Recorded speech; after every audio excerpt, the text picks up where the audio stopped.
எதிரிகளால் தொல்லை யாருக்கு இருக்கும் அப்படின்னா, இது ரொம்ப சிம்பிளான கேள்வி தான். இப்ப எதிரி அப்படிங்கிறது 6ஆம் பாவம்.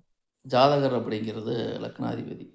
அப்போ ஒரு ஜாதகத்தில 6ஆம் அதிபதி மிகவும் வலுவாக இருந்து, லக்னாதிபதி வலு குறைந்திருந்து, அந்த 6ஆம் அதிபதியுடைய தசாபுத்தி நடக்கும் பொழுது, ஜாதகருக்கு எதிரிகளால் தொல்லை ஏற்படும்.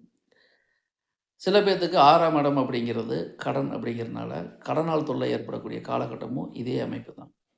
நோயால் பாதிக்கப்படக்கூடிய காலகட்டமும் இதே அமைப்பு தான். அப்போ ஒரு மனிதன் எப்போ எதிரிகளால் அதிக பாதிப்படைவார்ன்னு கேட்டா, லக்னாதிபதி வலுக்குறைந்திருந்து 6ஆம் அதிபதி வலு அதிகமாக இருந்து அதன் தசாபுத்தி நடக்கும் பொழுது. நோயால் எப்போ பாதிக்கப்படுவார்னா, இதே கான்செப்ட் தான். கடனால் எப்போ பாதிக்கப்படுவார்னா, இதே கான்செப்ட் தான். இவை முழுக்க முழுக்க பொதுவான தகவல் தான்.